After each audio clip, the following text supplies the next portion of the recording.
All right, we are live, Aaron. About to get started here. What are we talking about today? Today we're talking about the disaster artist, Yes, James Franco, his magnum opus. yes, Dave Franco. All right, I'm making this Facebook Live video public right now, and then we will do our little intro. Like you said, we're talking the disaster artist, but we're also listing the 5 worst films that we saw in 2017. And we're encouraging people to comment down below, whether you're watching this live or even after the fact. I want to know what was just the worst movie you saw, whether it's in theaters, something released in 2017. So in theaters or even afterwards on Netflix streaming, we want to hear it. And so if you do comment while we're going live, all the better. So when you say Netflix streaming, are you talking about any specific movie starring Will Smith and Joel Edgerton by chance? I mean, written by Max Landis? I mean, nothing specifically with orcs and elves and humans and LAPD. And fairies that are killed in the first 5 minutes. Fairies killed with those Coleman camping bug killers. Oh, man, wow! What a movie! What a movie! Can't wait for the sequel. Oh boy! All right, you ready to get started? Let's do it. All right. Welcome to the Brave Little Podcast. Joining me, as usual, Mr. Aaron Alvarado in Los Angeles, California. How you doing, man? Doing pretty well. It's a chilly 53 degrees today. It almost feels like winter. Yeah. Wow. Yeah. That was the high of today? That was the high. That's the high. Wow. Is that coming up? We got into the 60s at least. Okay. So, respects to the people, on the East Coast right now who are, from what I understand, suffering from catastrophically low temperatures. What's the term they're using for the storm? I can't remember. It's I don't even know. Oh, it has a really cool name too. Does it? Yeah. It'll come to me in a second. I'll remember it. Okay. Yeah. Well, I'll just blurt it out. That's what I do. Speaking of storms, that's actually a terrible seg. What I was going to say was, over the holidays, it's one of my favorite times to just consume content, whether that's in the theaters, on Netflix, whatever. I try to write down everything that I watched, whether streamed or in theaters, throughout the Christmas and New Year holiday, both stuff that I wanted to watch as well as stuff that you recommended. And I have a pretty lengthy list of stuff.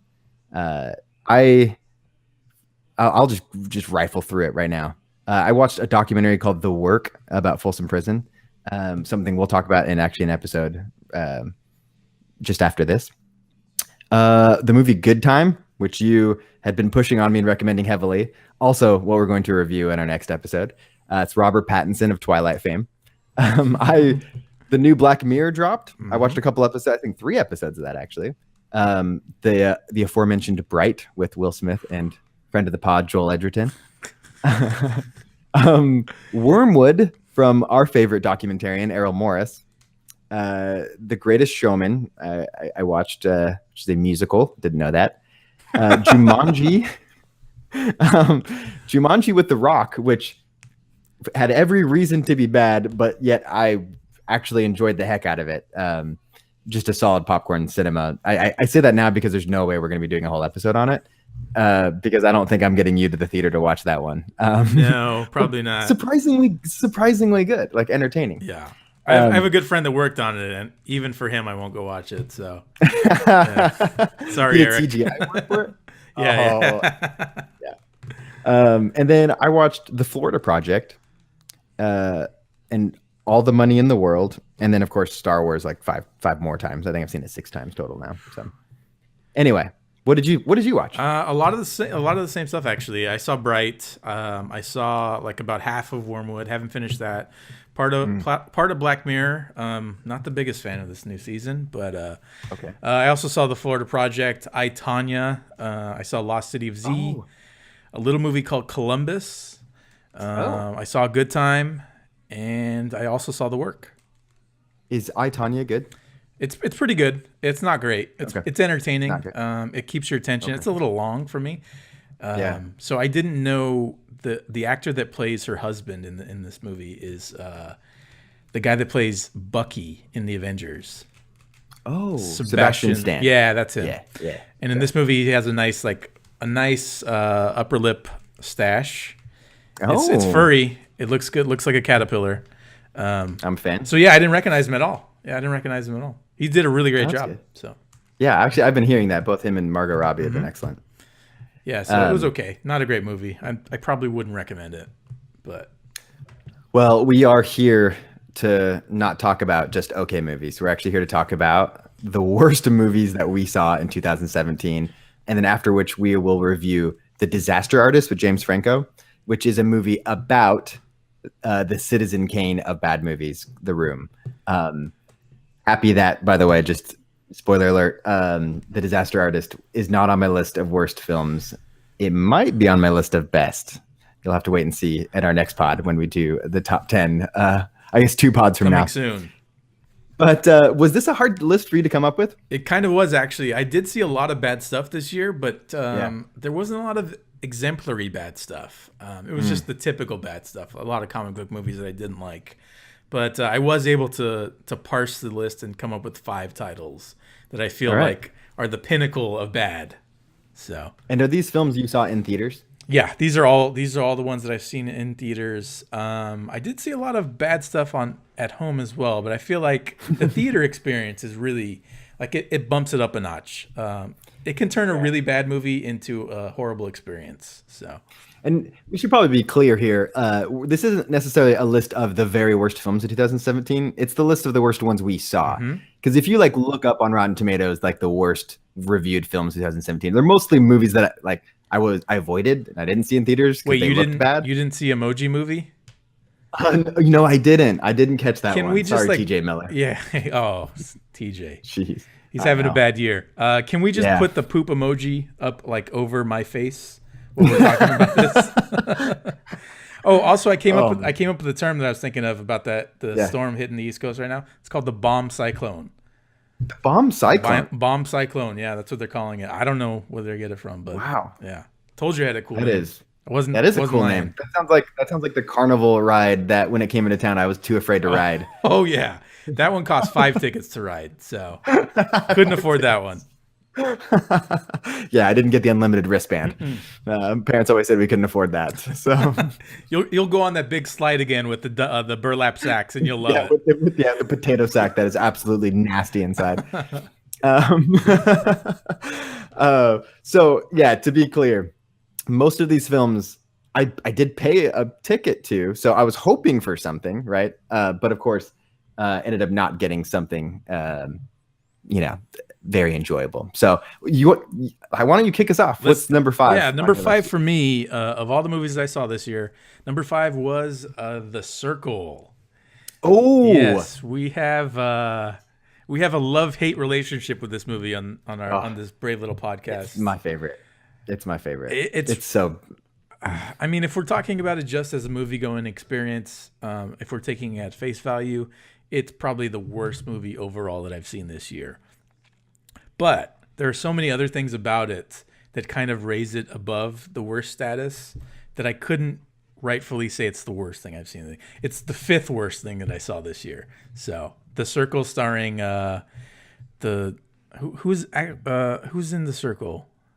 It's Emma Watson, Tom Hanks, Patton Oswalt, Bill Pullman, L.R. Coltrane from Boyhood, and Bill Pullman, the president from Independence Day. No, it's got Bill Paxton in his swan song, his last film before he passed away suddenly, and which is both devastating and crazy. But I actually don't have The Circle on my list just because. Well, one, I knew you had it on your list, so I bumped it from mine just to have a sake of diverse list to be candid. But it's also like my favorite of the bad movies. Like, no question. The 5 I'm going to list to you, I have like a deep dislike for. Like, it was just they were just awful movies, and I had a bad experience watching them. But The Circle, I actually had a good experience watching it because I watched it with my 3 siblings, and it was just this moment of like discovery for us because we're all looking at each other as we're watching this thing, being like, this is with Emma Watson. This is with Tom Hanks. There's a bunch of other actors we like. And it is a train wreck. It was like being with my siblings watching a train wreck. It was memorable. It's something we'll never forget. But like a lot of people died, right? Yeah, and it goes off the rails early too. Like it does. It's a movie that you're aware of how bad it is right off the bat. So yeah. the experience of watching The Circle, like I got basically halfway through it, and then I just had like a reality check. Like, is this really as bad as I think it is? And I turned to my wife, and we just start laughing because it's terrible. I mean, it's a really, really bad, cheesy movie. So, yeah. I mean, she compared it to the movie from the 90s. I'm blanking on the name. Antitrust.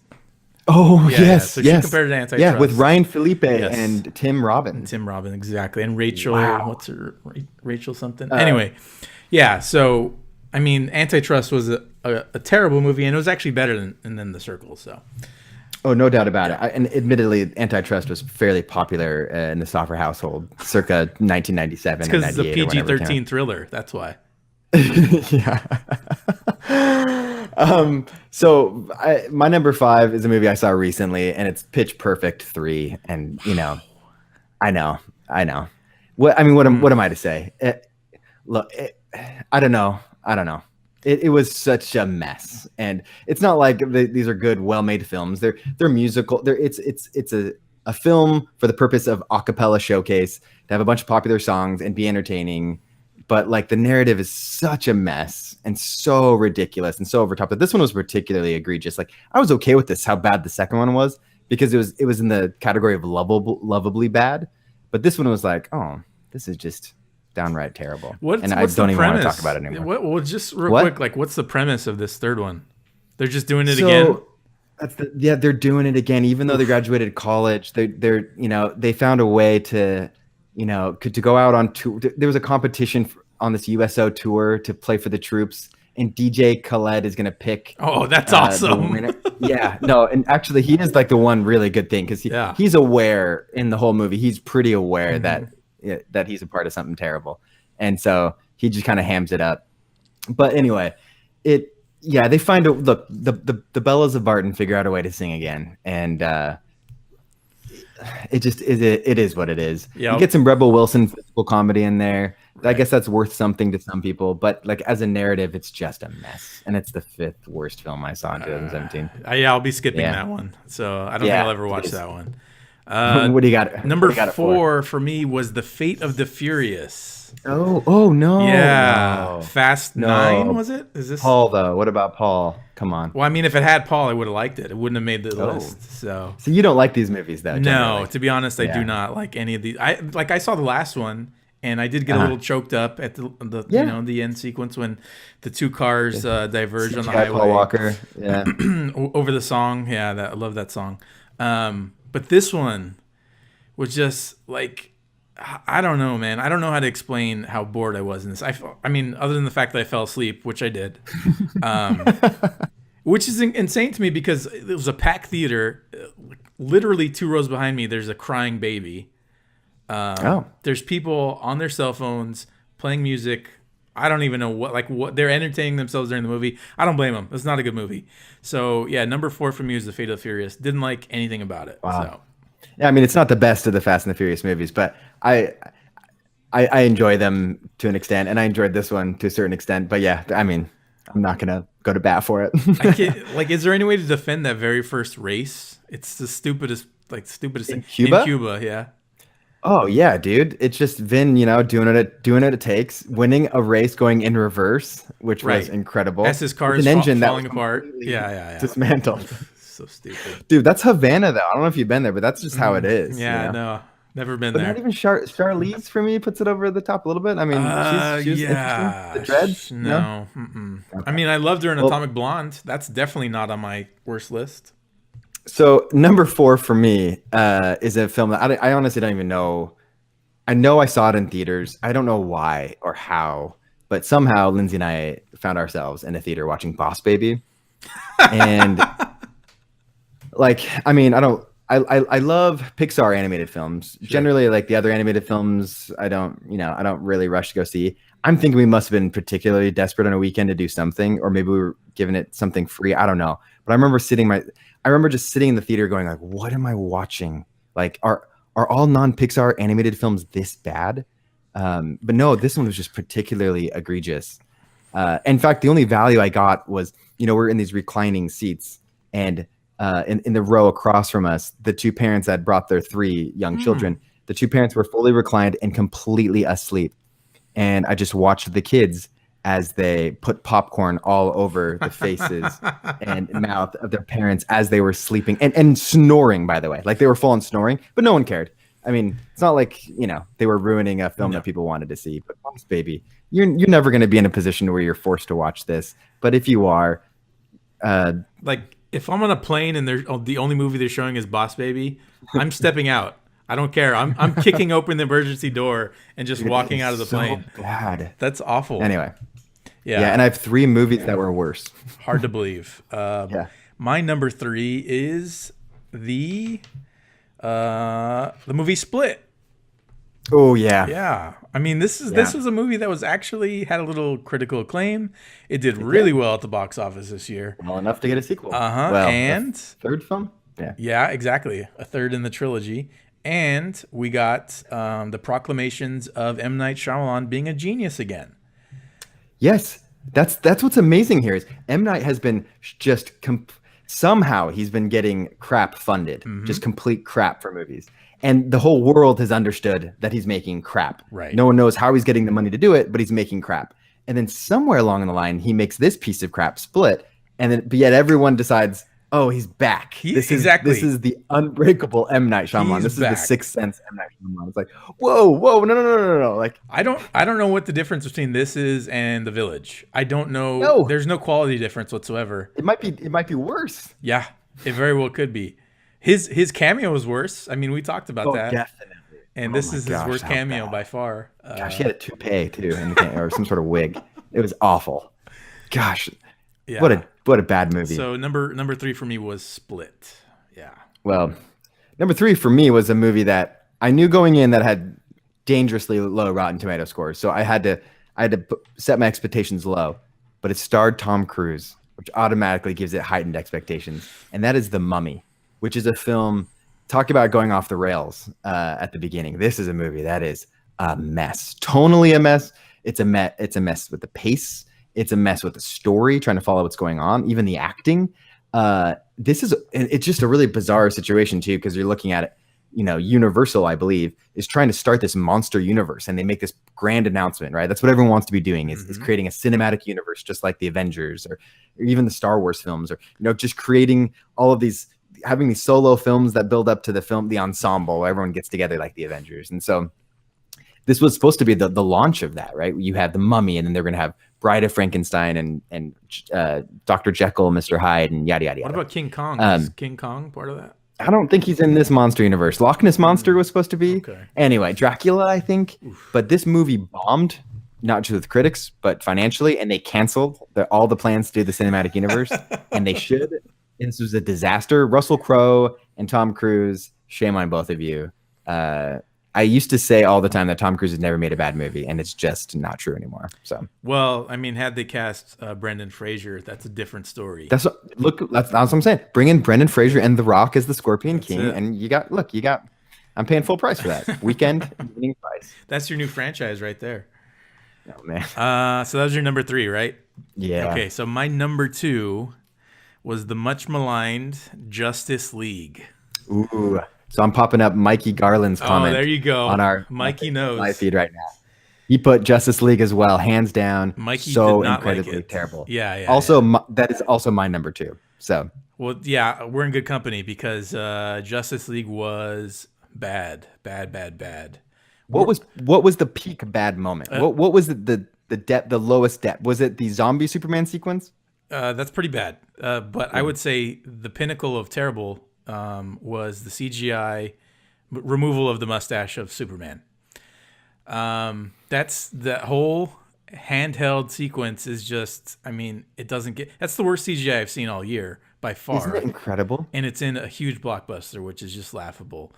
Think about this though, because it's incredible for a lot of reasons. One, that the folks making Mission Impossible over at Paramount refused to allow Warner Brothers to have a clean shaven Henry Cavill. Like, They refused. That is just nothing but an FU move because mustaches can grow back relatively quickly. Exactly. And they can also be faked pretty easily, a lot easier than removing it. Clearly. Way easier. And especially, I mean, we don't know how much of the movie had already been shot, right? But if he's already shot like 50% of the movie with that real mustache, you can totally fake a fake mustache.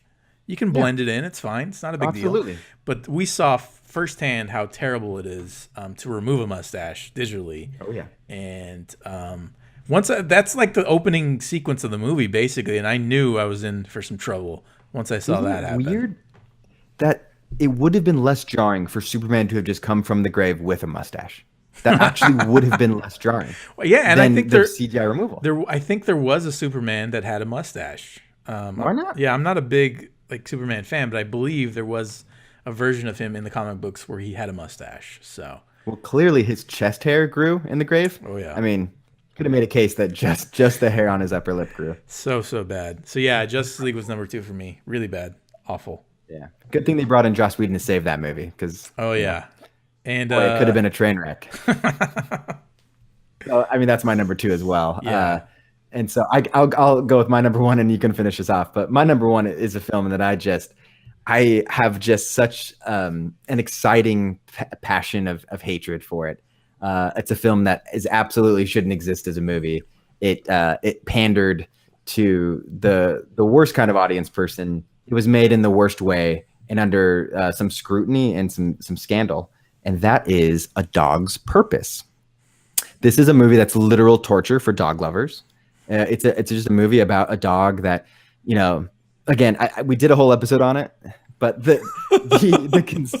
I did at least. I think I did a solo pod because there's no way I can make you and Skylar watch this awful film. Right. Especially you as a dog owner. I think Skylar hates dogs. I couldn't handle it. You have a dog. Yeah.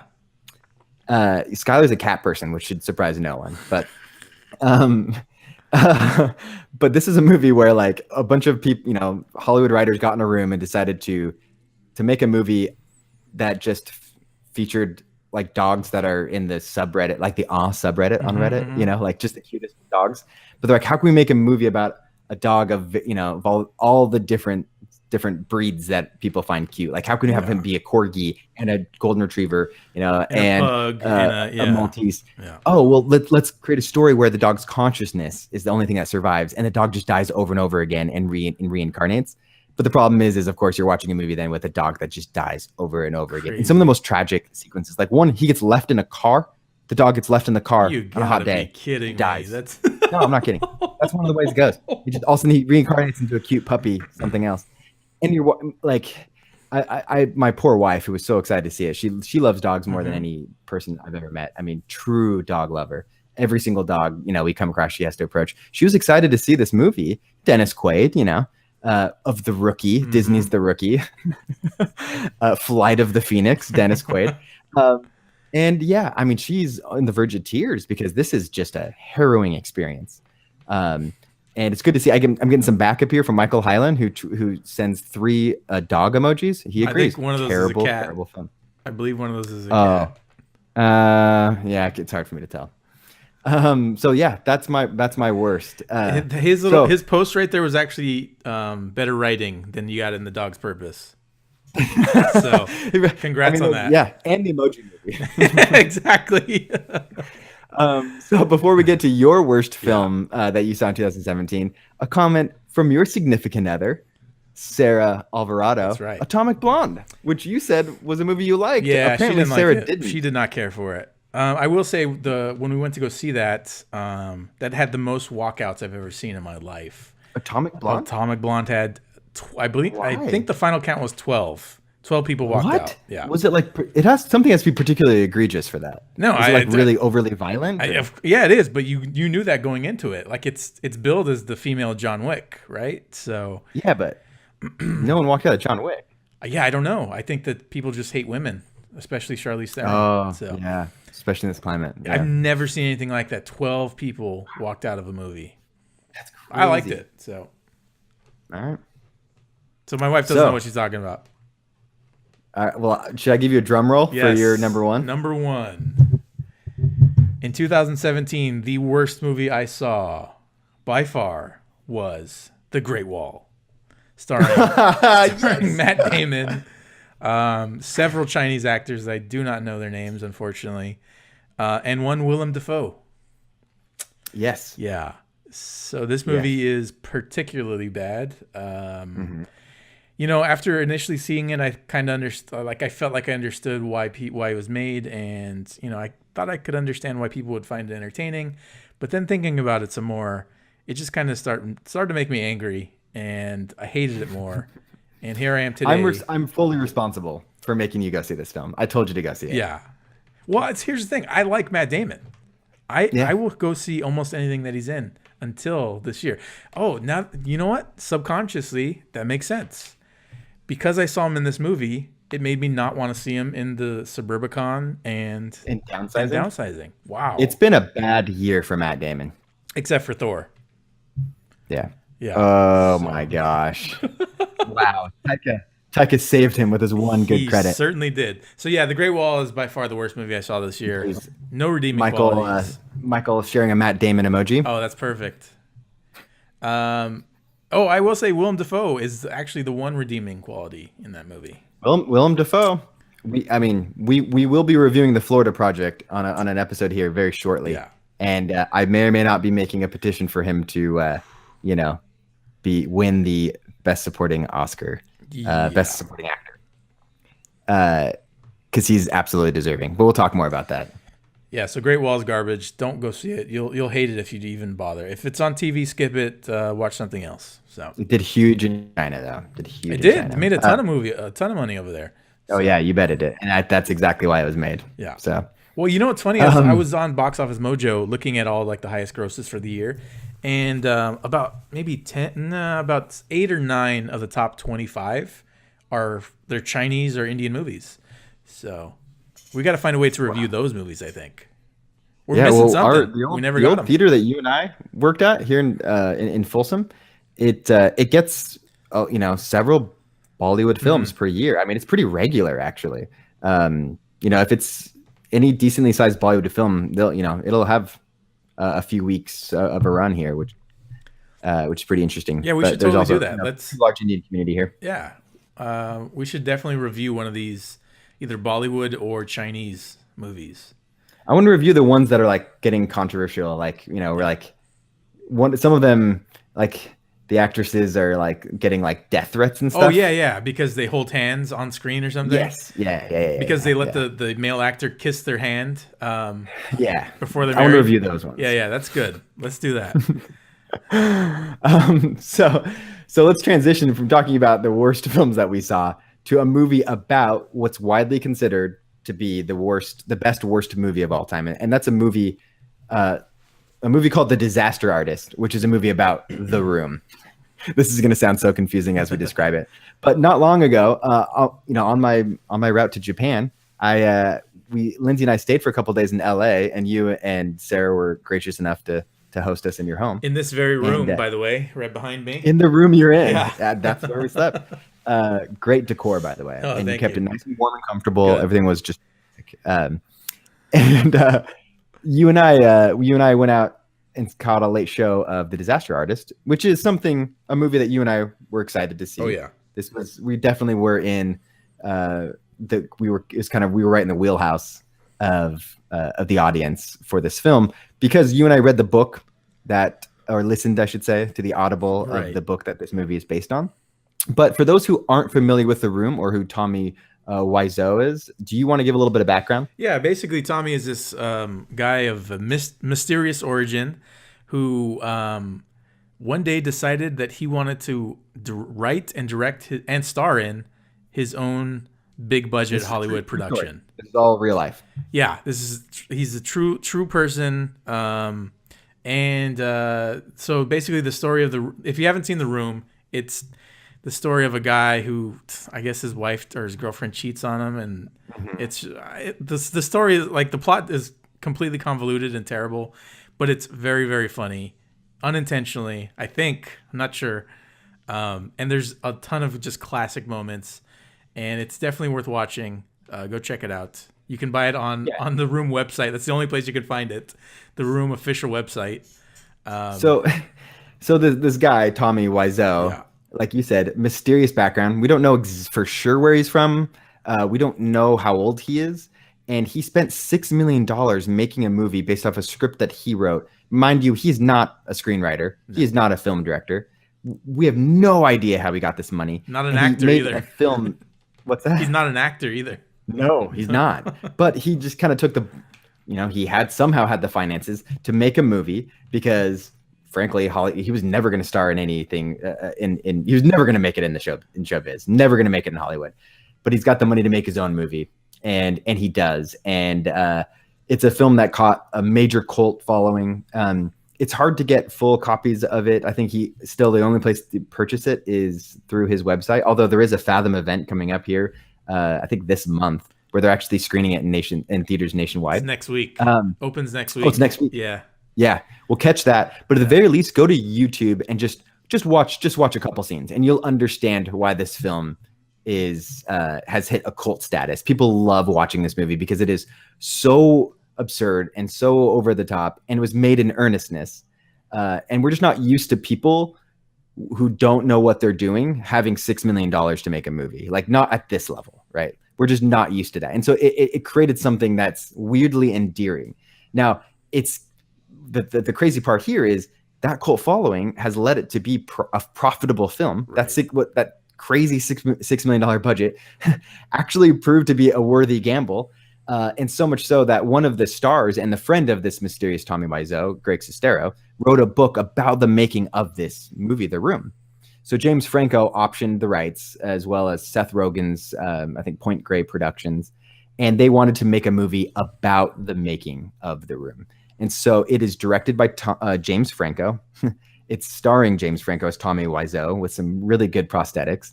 And in the role of Greg Sestero, his friend and the author of the book is actually James's brother, Dave Franco.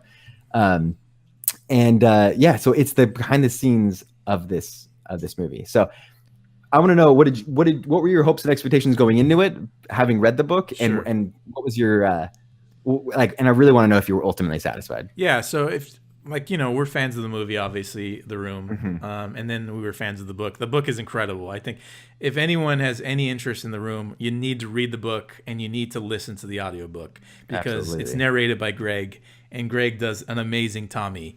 Read the book. You're going to love the story. Having read that and having seen the Room multiple times, I came into this, the Disaster Artist movie, with high expectations because the source material is great. And I'm a firm believer in James Franco. I think James Franco is a great actor. I've always thought that since he was a young actor. His direction doesn't have a lot of experience behind the camera, but I figured he would be fine. So going into this movie, I definitely had high expectations. And upon watching it, I would say those expectations were met. It's a very entertaining movie.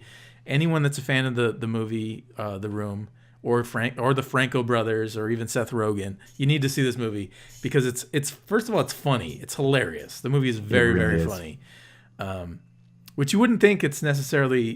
Tommy is a funny guy, but he is. Like, not only is his situation funny, he's legitimately funny in this movie, and I think that's because he's funny in real life too. Yes. But yeah, just the experience beyond the humor is also interesting as well because you see it's a story about perseverance, and it's a story about an underdog bucking the system, being told no at every turn, and just doing it himself, which is the American way, basically, right? So it's a really, really great story, funny movie. They did a great job making this thing, and I think James Franco deserves for sure a Best Actor nomination, maybe even a Best Director nom. At the Oscars. We'll see about that. Maybe a Best Actor win. I hope so. I hope so too. Yeah, he perfectly captures the essence of Tommy, I think. It's amazing. He really does. It's amazing. And this is the thing that it would be so easy to go imitation or caricature. And the tricky thing here with this story, as well as his performance as Tommy, is that it could so easily turn into a making fun of or a joke, because this is a film that got famous for being bad, right? Like, how do you make a movie about that without really poking at the subject? But like I think they masterfully wrote this. The script, which was written by the guys that wrote 500 Days of Summer, I think it was a really really great script. But they were able to balance this and not. I mean, it's a sincere, authentic portrayal while still being incredibly funny. So I saw this twice.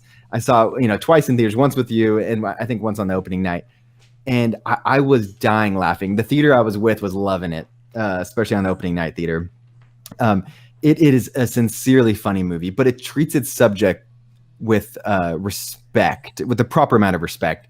Never ever kind of sinking to the level of imitation in caricature or anything that feels mean spirited, which is really difficult to do because Tommy talks funny, he looks funny, he says funny things. Like he's not a normal person, right? Like however we define that. He just says bizarre things. He's completely unique. So yeah, totally. I mean, your first response would be to laugh at someone like that. And I think that where they really showed their skill in making this is not laughing at him, but obviously laughing with him, because he has the funniest lines in the movie.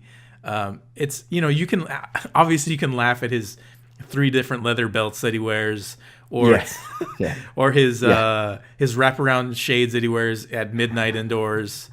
There's 100 things you can laugh at about him, but throughout the entire movie, you are laughing with him at all times because he has the best lines and he's super funny. He's great. Yeah. They also they assembled an all-star cast that just, I mean, it's obviously big names like Seth Rogen, James and Dave Franco, but the surrounding characters, Megan Mullally, has a small bit part as Greg's mom in one scene, and she nails it. You got Josh Hutcherson in there. You have Nathan Fielder from Nathan For You, in a terrific role. Bryan Cranston's in it, in a great little bit.